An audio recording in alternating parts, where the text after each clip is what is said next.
veterans, Air Force veterans, and Marines and like that. But he was a my name is William Rosa, and I've lived in Gloversville all my life.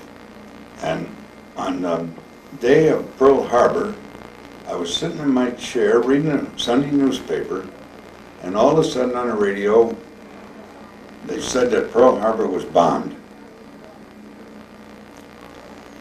Well, at that time, I was working in the GE and working for Searchlight and Ordnance, and they deferred us for about 3 years until January 1st, 1944. And at that time, the boss down there, he came around to all of us, says, I can't defer you anymore, because they need you as a soldier or a Navy man. So we were put in the draft order. I think that's the way you say it, draft order. And I was drafted on February 24th, 1944. I went directly to Dick's. There was only 3 fellows from Gloversville that went that draft order. And we stayed there about 10 days getting our shots, getting orientated into the Army. And from there they sent us to Camp Walters, Texas, which is close to Fort Worth or Houston. And we spent 17 weeks there drilling, learning to be a soldier, which I'd already had 3 years experience in the National Guards. They automatically made me an acting corporal. So every day we used to march. 3 miles, 5-mile hikes. We gradually built it up to a 20-mile hike every day. And the thing is that the sergeant that was drilling us was 72 years old. I couldn't believe it. He would pull out of retirement just to drill the young fellas. And most of the young fellas would fall out of line on a 20-mile hike because they couldn't stand it. And here's the big sergeant, he's still walking, you know. So that lasted until, I think it was July 29th, I think it was sometime in there. And we were given 2 weeks furlough to go home see our wives and our daughter, which I only had one daughter then. I have another daughter after I came back from the war, and a year after. But I stayed with them for 2 weeks, and then we had to report to Fort Meade. I think that's in Maryland, isn't it? Yeah. We reported there on the 29th of, I think it was 29th of July. And we stayed there and got orientated, and we boarded a boat at night. We left Hampton Roads, if I remember rightly, and from there we went north and we joined in with another convoy that was going over to Scotland. We landed in Glasgow, Scotland, and from there we got off the boat there and went on a train that went south to just south of London, an unidentified camp. I can't tell you what the name of it is or anything. And I didn't know how far from London, but they said we were very close to London. And we spent a week there, if I'm not mistaken. And from there, we took an English boat from Southampton over to Omaha Beachhead. And on the way over, everybody on the boat was sick because we all ate pork and it made us so deathly sick. You can't believe the experiences. You get up and go to the toilet, the latrine, I should say, and on the ship it's a head. I'm not used to naval terms, but you'd have a bowl to set in, but the next time you went, there was everybody had the bowls all filled up, and they were doing it all over the floor and everything else. It's just unbelievable. And the next morning, they gave us something to calm our stomachs down or whatever, to stop the diarrhea, because we had it bad. Well, we landed at Omaha Beachhead, and we went down the nets the same as they did when the original invasion on June 6th. And we boarded these, what do they call? I don't know what they called those boats, but they were LSTs? LSTs, weren't they? They took us in and dropped us off in 3 or 4 foot of water, and we had to waddle through that and walk up the hill. I saw a very impressive sight. When I got to the top of the hill, a cemetery up there.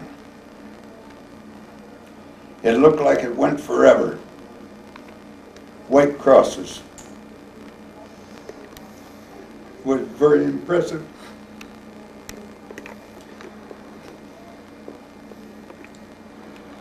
But I guess we walked about 20 miles after that, and we boarded the trucks, and they must have taken us about 100 miles inland. And we went into a replacement depot, which is one of the worst things the Army can do. You don't know anybody there. I only had one friend with me, and he was in boot camp with me, and Matt Oskowski, he's from Utica. He was a sergeant in the police department up there, and I made very good friends with him. And but they separated us two even after we went to the Repo depot, replacement depot. We were there about a week, and we were all getting restless what we were going to do. So we played poker. We had close order drill every day. We played football. We played soccer. We played baseball. Anything to keep ourselves busy, see. And all of a sudden, a call come up that we had to go and leave. And I went to the 35th Division, and Matt went to the 80th Division. And I never saw him afterwards until I got home here. I saw him after the war was over with, but he was pretty well shot up, worse than I was. Well, the first, we were going up from the Repo depot to the division. We had to go through St. Lo, because we joined the division right after St. Lo. And St. Lo was my first experiences outside of that cemetery of real war.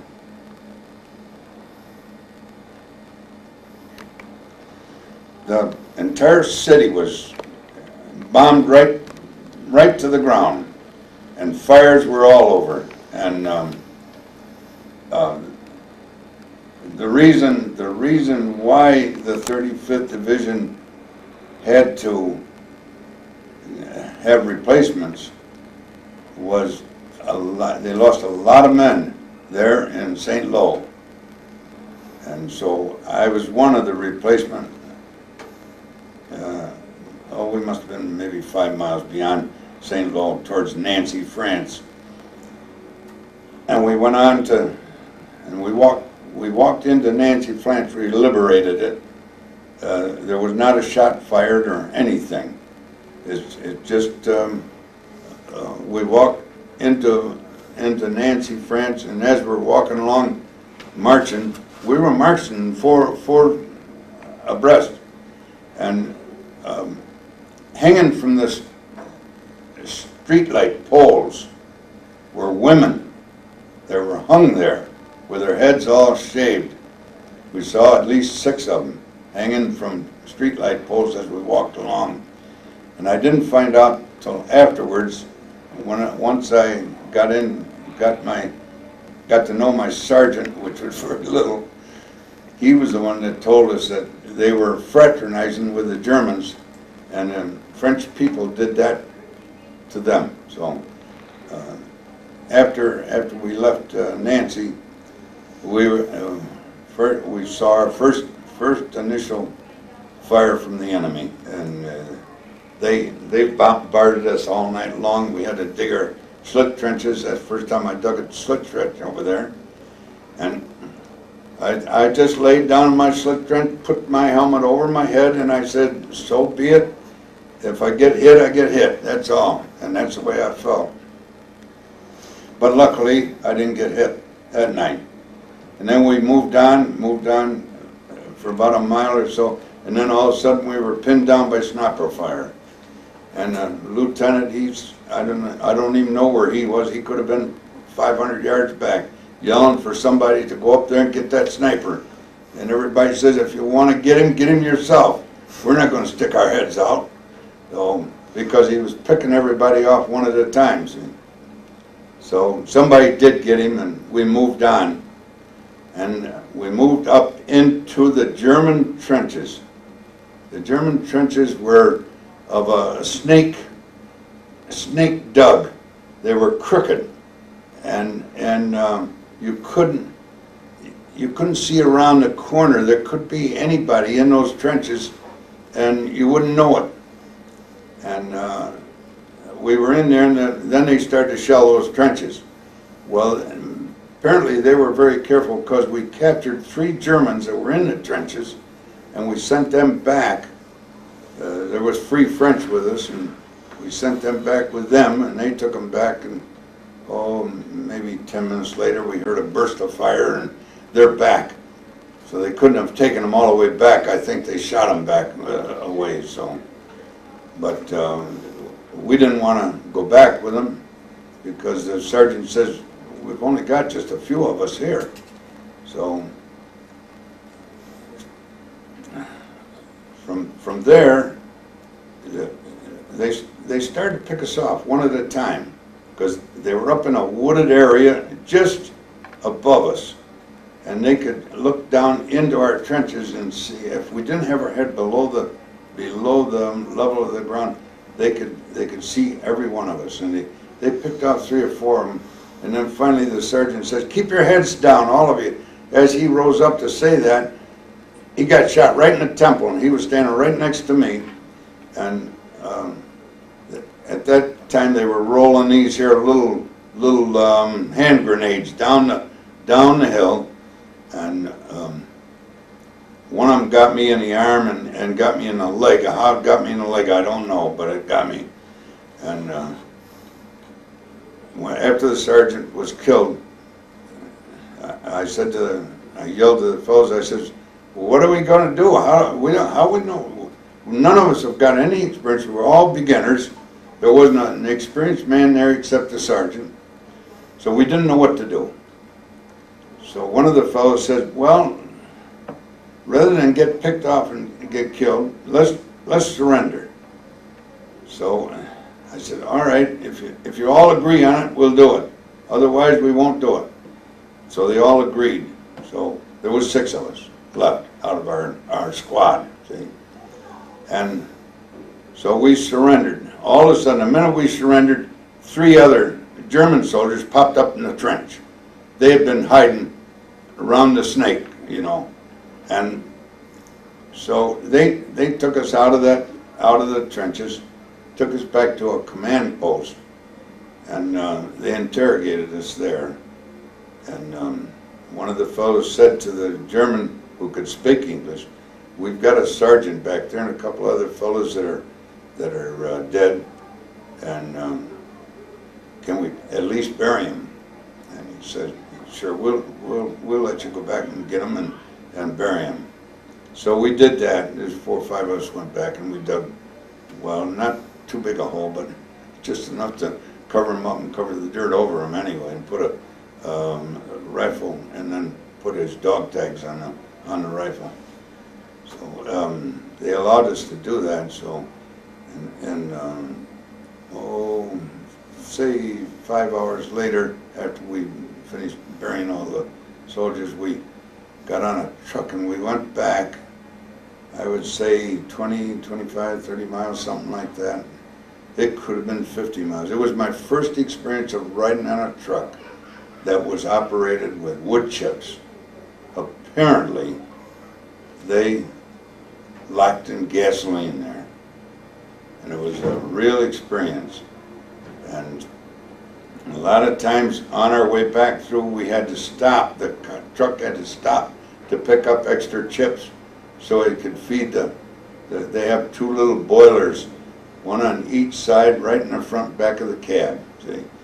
And, well, we got back to a schoolhouse. Well, oh, by the way, on the way, we saw our tanks, the 3rd Armor Patton's tanks, and they were blown all to smithereens, and fellows were hanging over the top, all burnt to a crisp. They were probably caught on fire, and they trying to get out, you know, and we got from there. We got to this schoolhouse, and there the guards gave us a bowl of soup. That was the first we had eaten that day. And that night, our side started to bomb that area, and boy did they bomb it. And we were crawled underneath desks trying to protect ourselves. Luckily, nobody got killed there. And the next morning, we got up. Nope, we didn't have any breakfast. Germans didn't serve breakfast to you. They don't eat breakfast. If they do it on their own, but they didn't serve breakfast to any of us. And we got on a truck with, I think altogether we had about 28 guys on the truck, and we had 2 guards. And we started down this highway, and as we're looking back, out of the back end of the truck, every one of the trees alongside of the highway had dynamite sticks around them. And I said to one of the fellows, well, at least we know they're going to retreat, because they wouldn't have those dynamite sticks around the trees. So we went on back, and they took us to a camp in Frankfurt. I believe the number was 12A, if I'm not mistaken. Let's see. Oh, I left one thing out. I was captured on September 22nd. I had my birthday. My birthday is September 13th. I had my birthday right on the front lines. And in Frankfurt, at 12A camp, we were interrogated, given dog tags, of which I still have mine, and we laid around there, and suddenly they wanted to take us to another camp. So that probably was like a repo depot to get the prisoners all together, and then they'd ship them to a camp. And so we went to a camp up by Berlin, but it was so full they wouldn't take us. And in the meantime, when we were in the trains were straight by our planes. Luckily, nobody got killed in those strafings. And we left Berlin, and we took a different train going towards Munich, and we stopped in a camp. We called it Moosburg, but it's in Landshut. That was the town right next to Moosburg. That was 7A. I remember that because I was there for 7.5 months. And of course, we're always hungry. All they fed us was just sauerkraut and horse. I know we had horse meat because I found a horse's tooth in my soup one day. So we know they fed us horse meat, and probably dead horses, you know, when they got them. So, but very few fellows were sick.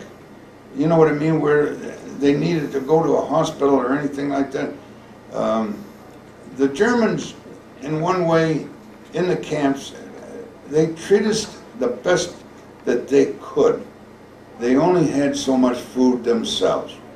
So they gave us potatoes, which is kartoffels. They gave us sugar beets, soup, bread. Now this is you may not believe it, but bread made out of sawdust. Probably very little flour, but a lot of sawdust. On the bottom of the bread was a date stamped every time we got one. The earliest date I could find was 1933. So you know that they were planning this war long before it happened. And I tell that to fellows today, and they don't believe me, that the dates on the bottom of the bread, they were stamped right in. 1933, there was 34, 35, 36, 37, and they were very, very sour. To eat the darn bread, you had to put it on the stove that we had in our barracks and kind of toast it. That was the only way we could toast it, heat it up and kind of toast it so it knocked that sourness out. And we'd get 2 slices of bread a day. We got those at nighttime. And I always saved 1 slice for the next morning. Or if I had any cheese or anything like that, I would save that so I'd have something for breakfast in the morning. And then they gave us tea. I don't know what it was made from, but it had to be made from a root of some kind of a tree. And but it tasted similar to tea. And never had coffee, never had sugar, no salt, no pepper, nothing like that. And every day we had to go into Munich and work. The whole camp had to go in except the officers. They wouldn't allow the officers to go in. They had a lot of Air Force officers in the camp, and also Army officers and like that. And but they wouldn't allow them to go in and work. Only the non-commissioned officers and privates and like that could go into work. And we'd go into Munich. Well, Munich is situated, if any of you know St. Louis, all the tracks go in one way and they all come out one way. And Munich is the same way, and there was bridges going across all those tracks, and there must have been at least 5, 6, or 7 bridges. I've never been able to count them. I don't remember, but at least that many. And they'd bomb those bridges out. At the same time, they'd ruin the track, see? And we'd have to go and fill in the holes, relay the track so the trains could get out of there. And no, that was later on. 1st of November, they asked for 30 men to go into town and work. You stayed right in town. You stayed away from the camp, and you worked in each one of us worked in a different place. So we used to go out in the morning. We lived in a schoolhouse, and we used to go out every morning by wagon. The 2 sergeants that were in charge of us, there was only 2 officers in charge of 30 men. The 2 sergeants would take us out, and they'd drop 2 men off here, 2 men off there, 2 men off there, 2 men, and we always dropped off at the same place because we knew once we established what we were supposed to do there, we knew what to do, and that's the reason why they didn't change us around. And I was working with another fella that was 2 free French. They were slave labor. They were in charge of us during the day, And they were very lenient with us too, because we bagged these 100-pound bags of potatoes out of the rail cars, and then we'd put it on the wagon, and then we'd start around the city. This gave us a chance to get a lot of food. See, anywhere we stopped, the French would tell the woman or the man in charge of that grocery store to give them a sandwich, give both of us a sandwich. And I remember one woman, she sliced a great big round 3-kilo loaf right in the center, and a slice on one side and a slice on the other side, and she just put jelly all over those bread and cut it right in half, gave me one, gave the other fellow one, half of that, those 2 slices.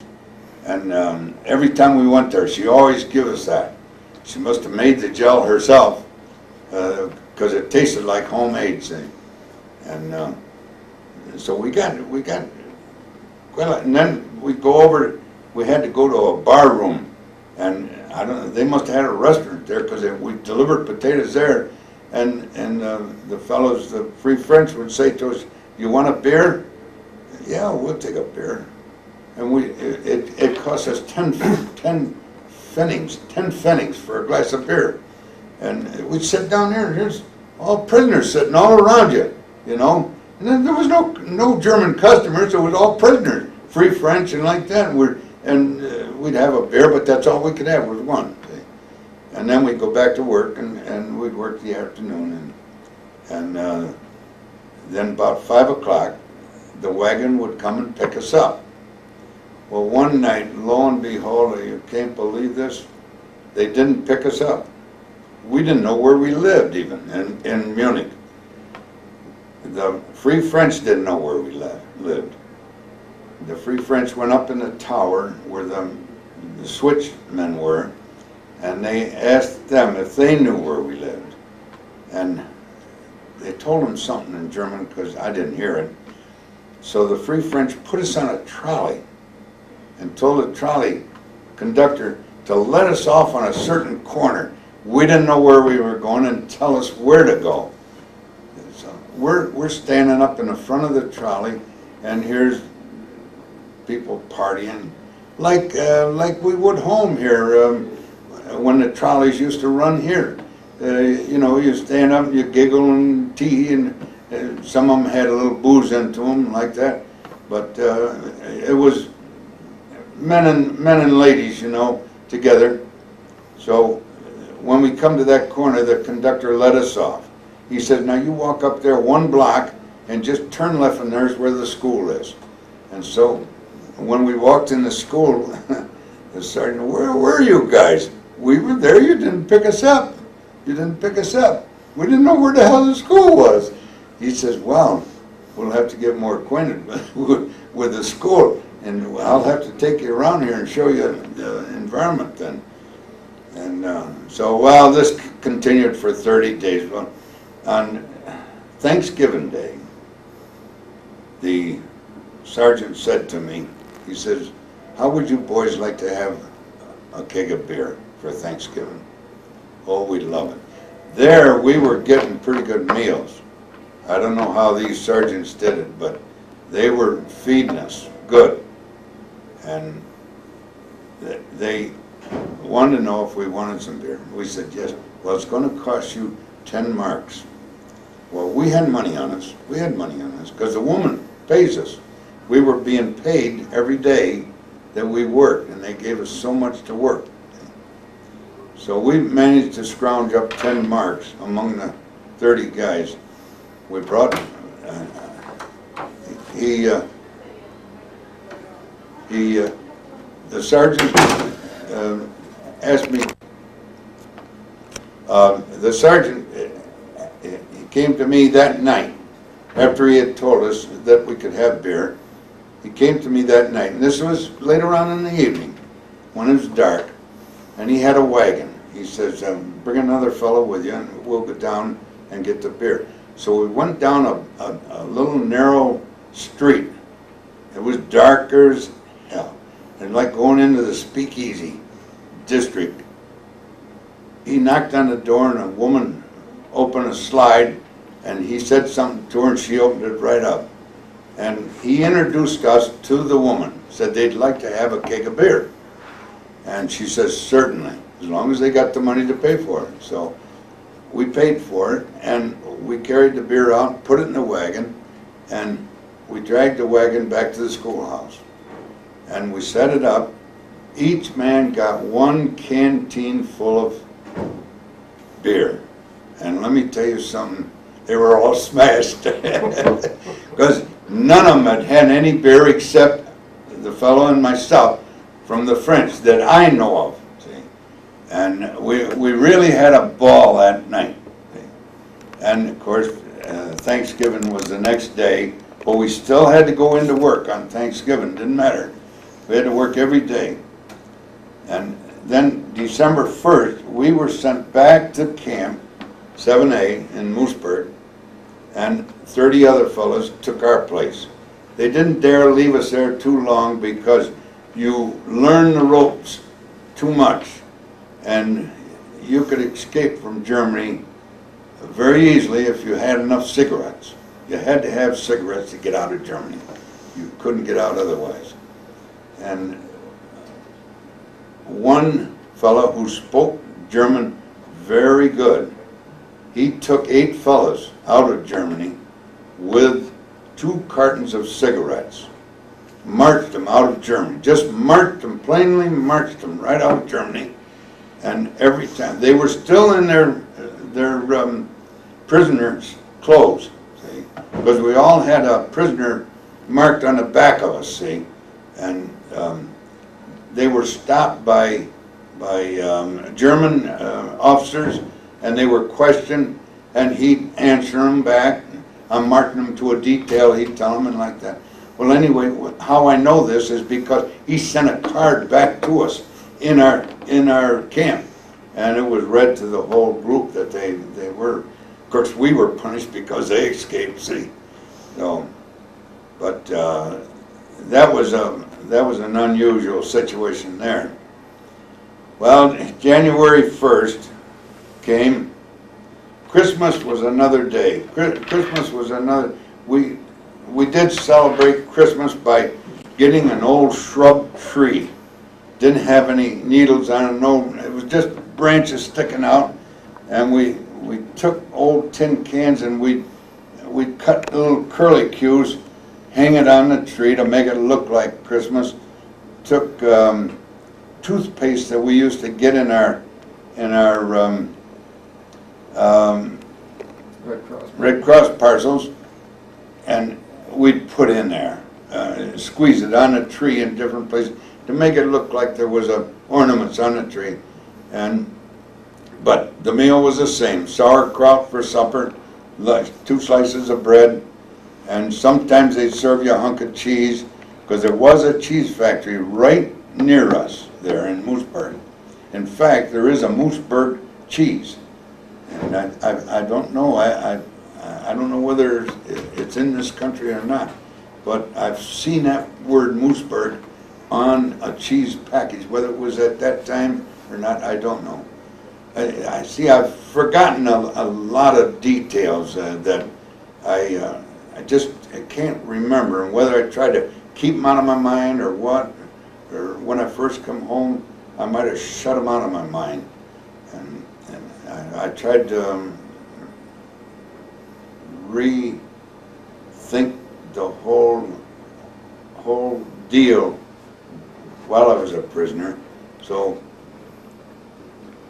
I may make a few mistakes as I go along, but in all, I think I'll be all right. Well, January 1st, we started getting our regular Red Cross packages every week. Before, we might get one in 4 or 5 weeks, and those packages were sent to us, 1 package to every 7 men. That's what it was supposed to be.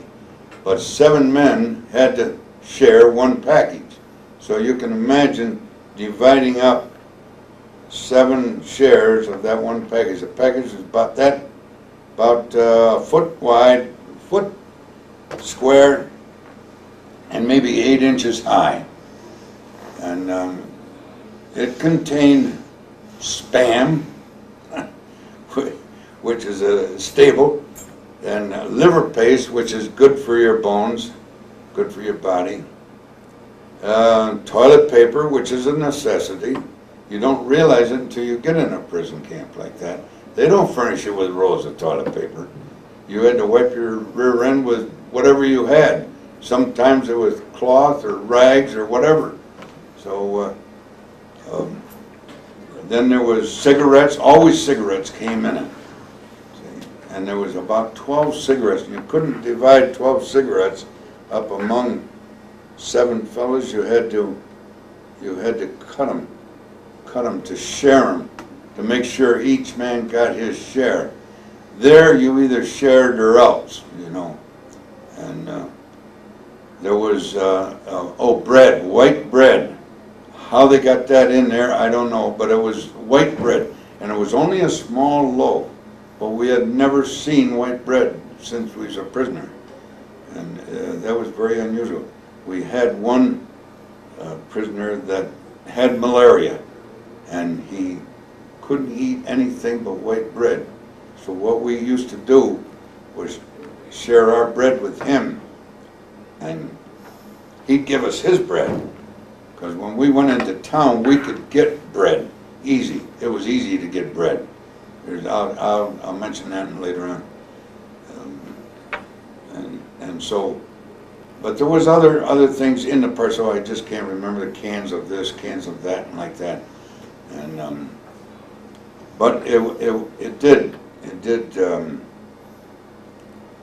did help feed us, because what we did get in the prison camp was only, I'll say again, sauerkraut. Sometimes it was sauerkraut soup. Sometimes it was potato soup with sauerkraut in it. Sometimes it was potato soup with horse meat in it. But it didn't vary very much. It was every day in and day out, the same thing. And you really got tired of it. So by going into town every day and working there, you were able, if you were working near a restaurant, you were able to get food out of garbage cans to eat that was good. They would throw it out, but it was still good to eat. You didn't dare take too deep down in the garbage can. You got to get it on top, but down below the maggots were in it. See, but a lot of us ate out of garbage cans, and every day it seemed that the American Air Force, I got to give them credit though,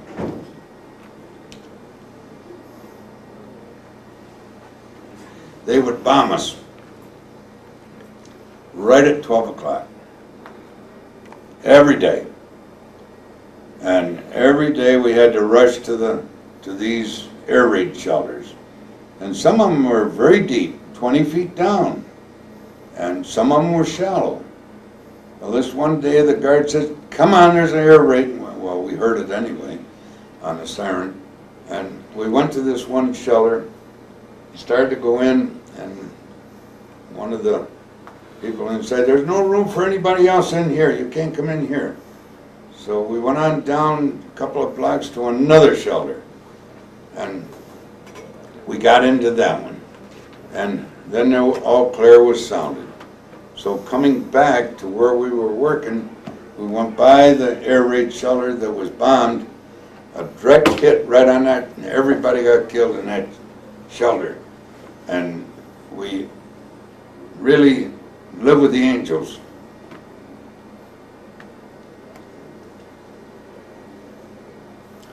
And thank God we did. Thank God we weren't in it.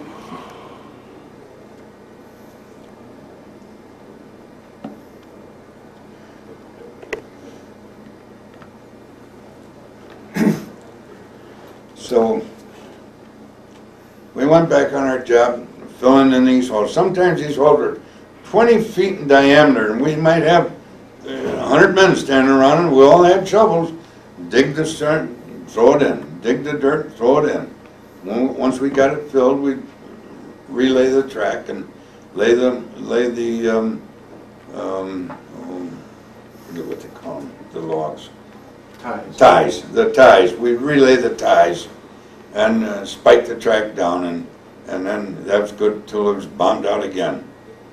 And sometimes we didn't go to the railroad yard. We went one day. We went to a political prisoner camp. The wall had been bombed out, and they were controlled by the SS. They weren't by regular army like we were. Our guards were all regular army, and they were very well treated.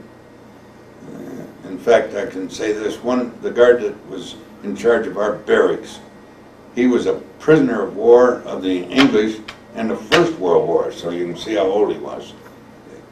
And he says, I want to treat you fellas as good as I was treated.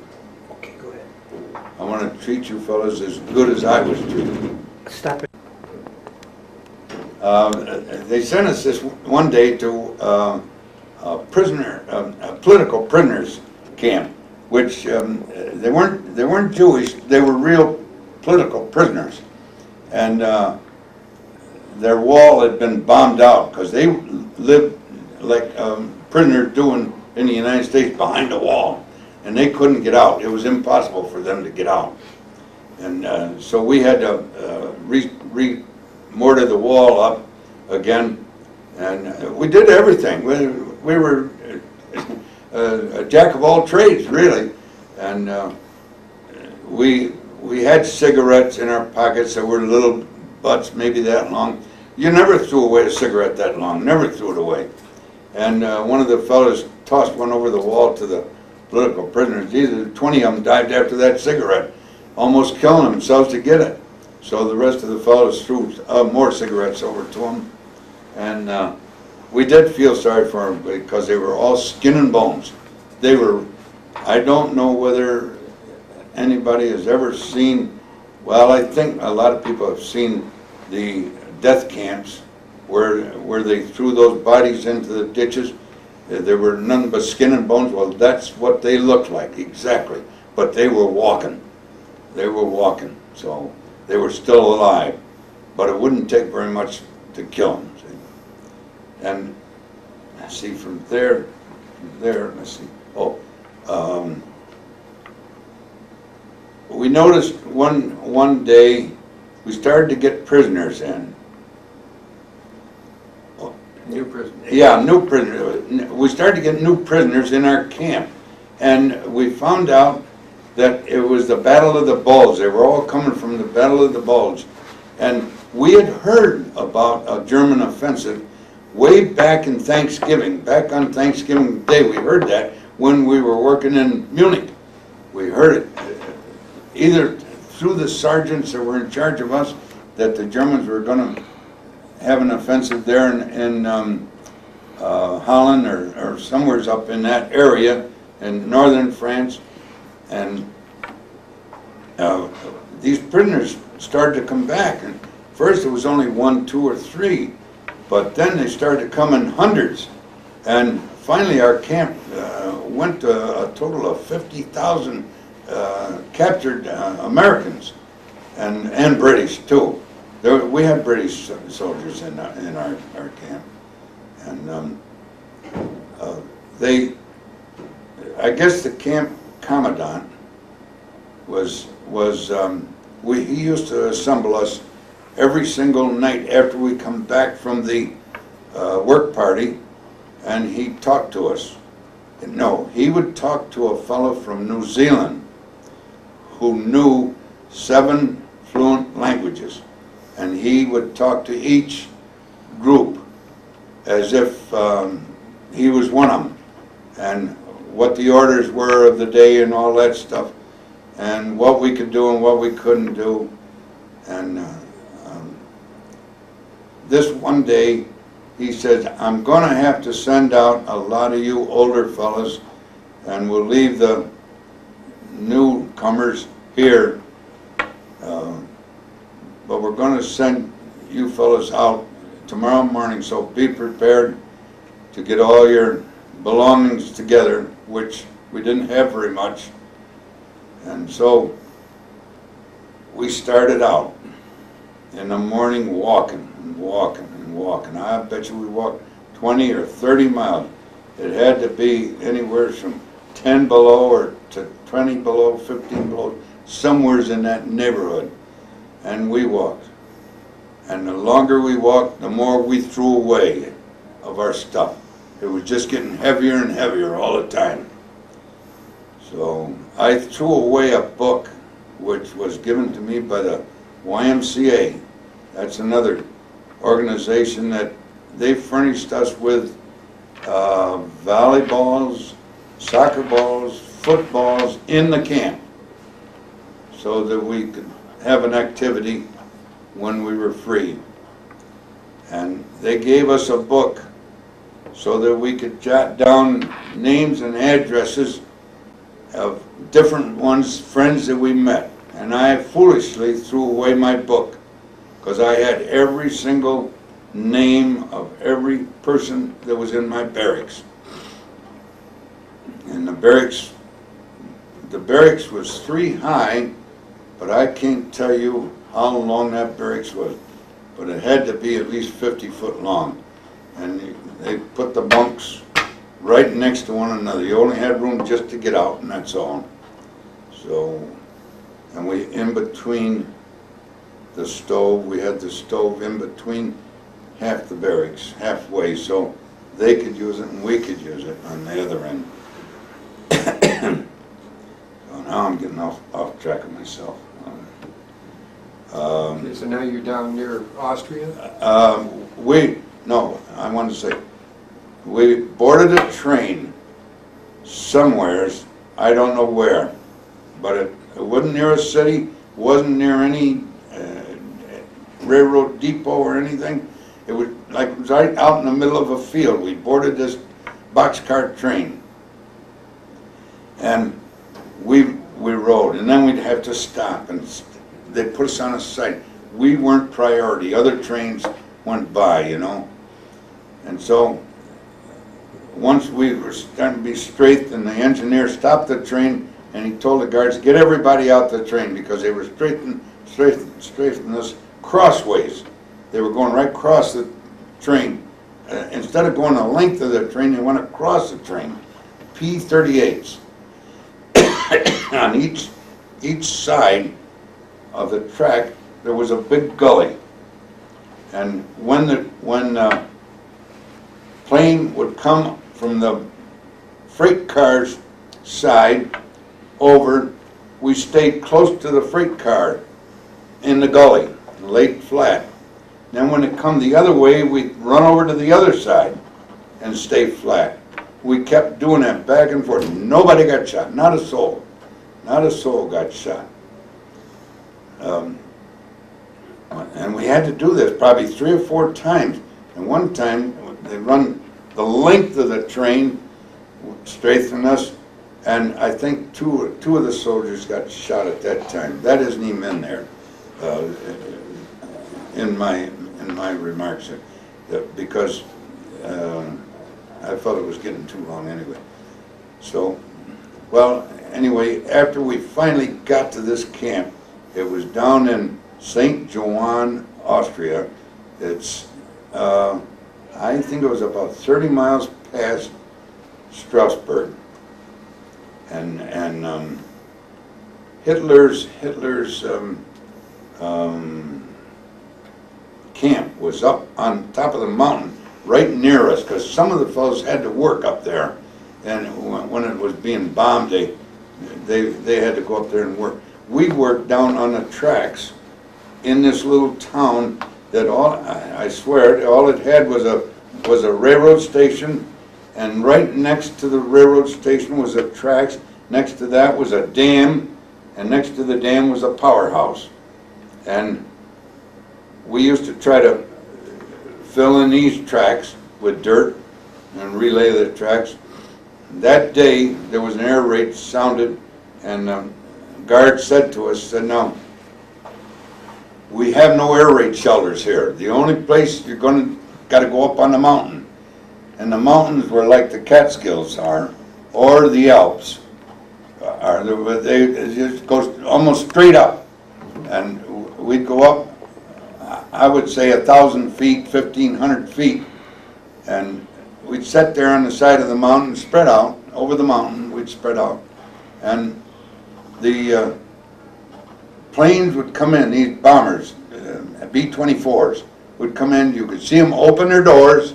You could see the pilot right into the cockpit, and he'd be right at eye level with us. And he'd drop his bombs. Next plane coming through, they'd drop their bombs.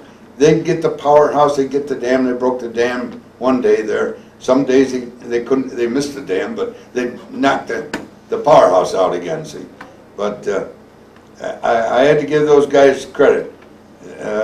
Flak going up all around them all the time. But they went right straight through that flak. And that took a lot of guts. So we went back to camp that night. Oh, by the way, there was a Red Cross train in that station. And that train didn't get hit. Not one bomb went on it.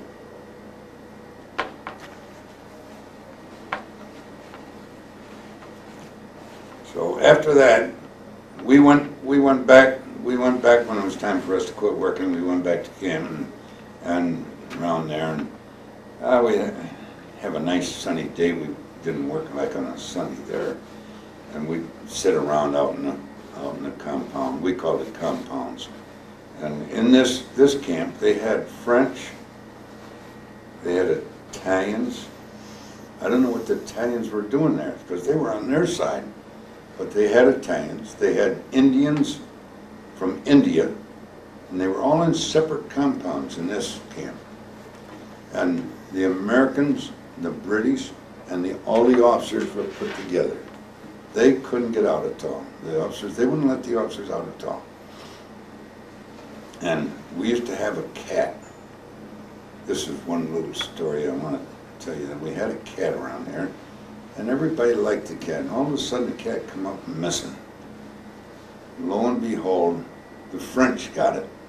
They skinned it and cooked it. They were hungry. And the Russians were also in that camp, and this is something I couldn't believe. Now the Russians were treated by the Germans, terrible, terrible. They wouldn't allow them to, if they had problems with their teeth, they just yanked their teeth out without anything. If we had problems with our teeth, you couldn't fill them. They wouldn't fill them. They'd just yank them out. But they did give us a shot of Novocaine, or whatever would kill the nerve there. But the Russians, no. They just pull theirs out, just like the dentist would here, if he give you a shot of Novocaine. So, and every day they had a wagon of some sort that they used to go into the Russian compound, and they'd pile these Russians, the dead Russians, wheel them out past our compound, because you'd see them go every day, and there might be 4, 5, 6 of them on that wagon. And whether they weren't given any food or I don't know. But they weren't treated like us. We were at least getting our soup and bread like we did in the last camp. And so it come time near the end of the war, I think it was May 1st, Hitler sent an order down through that all prisoners of war was to be shot.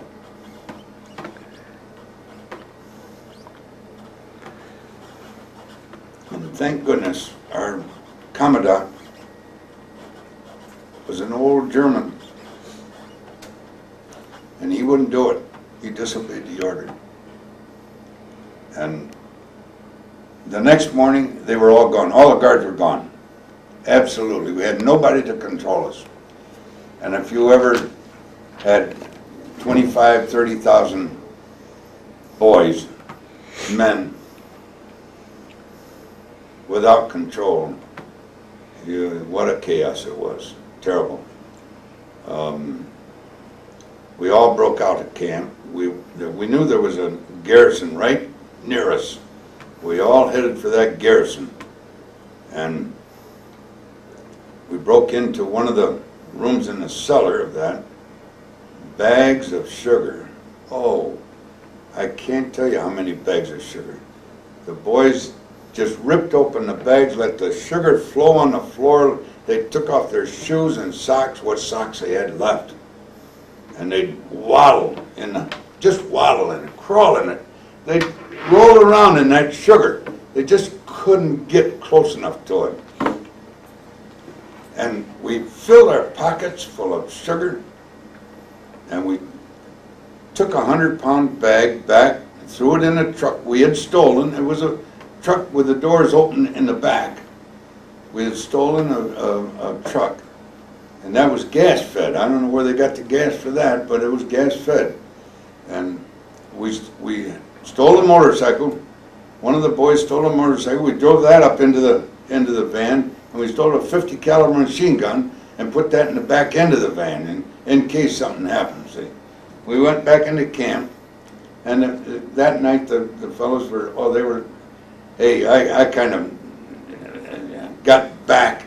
I kind of stood back in the corner away because I knew somebody was going to get killed or hurt or something, because they were just crazy. The guys were crazy.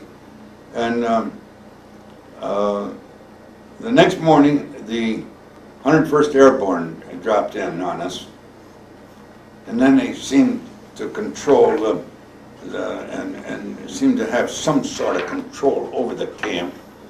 And then we were taken from there to a first aid battalion. I don't know where, though. I can't tell you where. I don't know the number of it or anything. And we were all given physicals. That's where I lost a beautiful shotgun I had stolen in the garrison there that we broke into. Beautiful. It was all hand carved on the side and everything. One of the lieutenants spotted in my belongings, and he said, you're going to have to turn that in. And I said, what for? That's mine. Well, you're going to have to turn it in. You can't take it with you. Well, he says, you got to turn it in. Well, I was in the battalion aid station. They give us a physical, and at that time they weighed us. I weighed 140 pounds. I lost 45 pounds from the day I went into service till that day I was rescued by the 101st Airborne.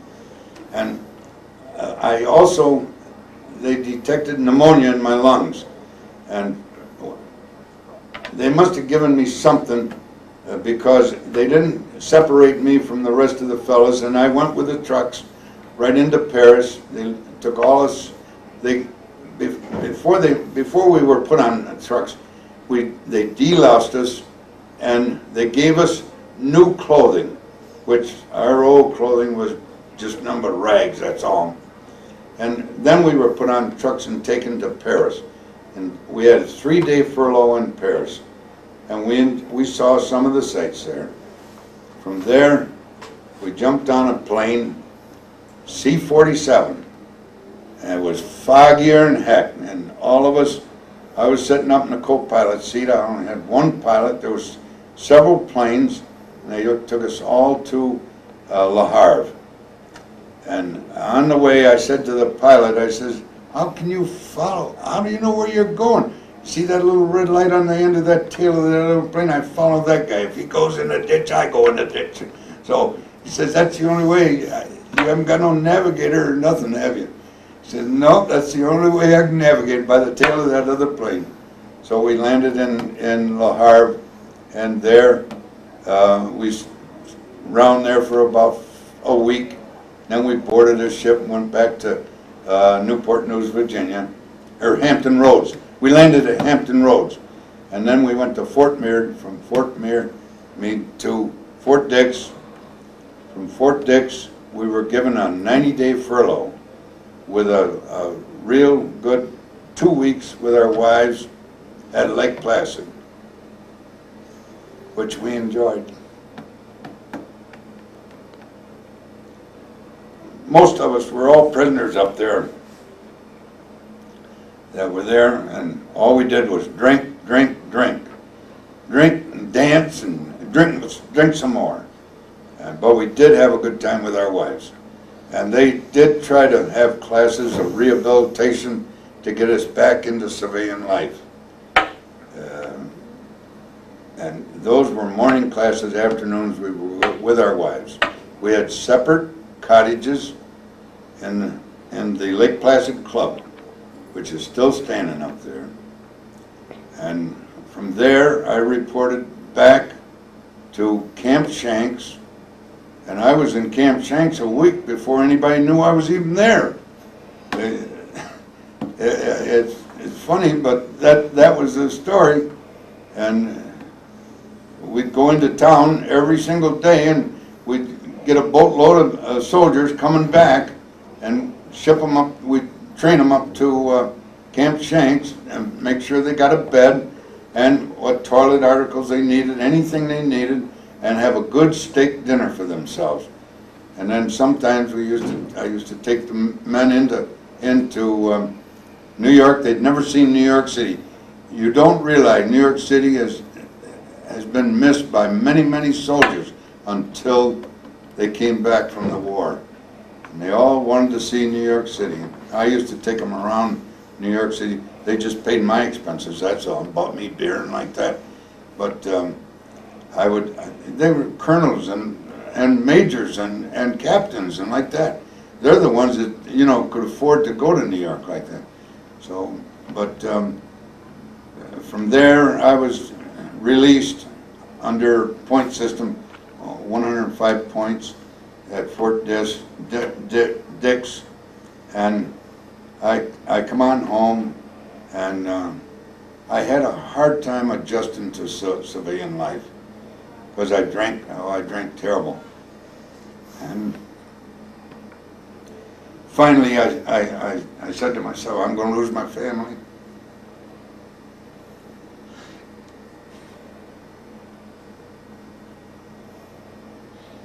If I don't stop drinking. So I did.